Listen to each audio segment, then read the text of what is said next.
following obituary is taken from the website of the Soil Food Web School, an international nonprofit organization that began right here in Corvallis and seeks to train consultants and lab techs in soil microbiology to help farmers repair the world's soils.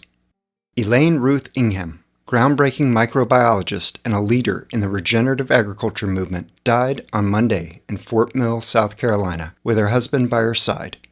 She was 73 years old. Ingham was known for her soil science research that developed the concept of the soil food web. She championed the critical role of microorganisms in building healthy, sustainable ecosystems. As a researcher, educator, and mentor, her pioneering studies and advocacy empowered farmers, scientists, and environmentalists worldwide to restore and sustain soil health. Ingham's work, including dozens of research papers published in scientific journals in the 1980s and 1990s, brought her to an early understanding of the importance of soil microbiology for plant health. Her influential popular publications include the Soil Biology Primer, published by the Natural Resources Conservation Service's Soil Quality Institute, with the well-known image of the soil food web used by educators around the world to discuss the role of microorganisms in the soil. In addition to her paradigm-shifting research in the field of soil science, Ingham popularized the teaching of microscopy and the making of compost and compost tea through business and educational endeavors that included the Soil Food Web School. She was also an energetic and easy-to-understand public speaker at agricultural and soil ecology gatherings around the world. Ingham was born in 1952. She attended St. Olaf College, where she met her husband, the nematologist Russell Ingham, and graduated in 1974. She earned her Master of Science in Microbiology from Texas A&M and her doctorate degree from Colorado State University. She moved to Corvallis, Oregon in 1986 so that she and Russell could join the faculty of Oregon State University, where she remained associated until 2002. Ingham will be remembered by her many soil science and farmer students as someone who advocated for soil health as environmental and public health, and who explored and remained ever fascinated by the soil's web of life. She is survived by her husband, 2 children, 2 grandchildren, and a granddog. Having gotten to know Dr. Elaine a little bit over the last 5 years while she lived in Corvallis, her no BS attitude about anthropogenic climate change and her staunch insistence on moving conventional agricultural practices away from chemical agriculture gave me a deep respect for this outspoken and often controversial figure. I'll close this segment of our broadcast with some selected excerpts from Dr. Elaine, taken from an interview with Dr. Adrian Gottschalks during the Soil Regen Summit in 2021. We always have to laugh and giggle about Corvallis. We have more pizza parlors than we do churches. Oh, interesting. Yeah. The students like to worship at the pizza parlor, apparently. What they should do is go out and start trying to change the world. And it's like anything else. It's one drop of rain. It's one nematode at a time. One compost pile. Yep. And, get your yard looking gorgeous. Lead by example. Put together demonstration fields where people can see the difference between what we're doing with regenerative agriculture versus toxic chemical agriculture.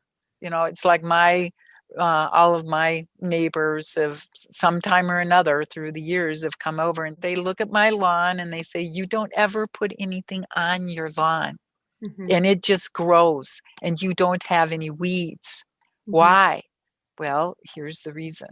Fungi are great for sequestering carbon, and nobody even thought about that. Nobody even considered the difference between bacteria and fungi back when soil scientists were talking about climate change and elevated CO2 in the atmosphere. The soil scientists would say, oh, no, we will never be able to increase the organic compounds, the organic carbon in soil. It's just impossible. It will never happen because we've got to till so much. Well, but then it comes to light that it's a really bad thing to till. It's going to reduce your yields ultimately. It's going to mess up this whole normal, natural nutrient cycling, disease suppressive, weed suppressive system that has been put together. You have to stop disturbing things. Even organic growers, and maybe organic growers are the worst, because the only way they believe they have to deal with weeds are to till them up. Well, so what are you doing to the organisms that are controlling the weeds, preventing them from growing? You just sliced and diced and crushed them and wiped them out, leaving just a bacterial dominated swath. And the weeds just say, wee-ha, perfect place to grow. And they are going to beset you. So have to learn to get really good compost with all those right microorganisms in there, and get that put down. Maybe turn it into compost extract. And as you go along tilling for the last time, you inoculate your soil with all of those organisms. So weeds will not be a problem. And you're now going to be concentrating carbon. I want to thank you on behalf of all women out there in science. Thank you for your pioneering work. You have your bravery in doing what you did was phenomenal.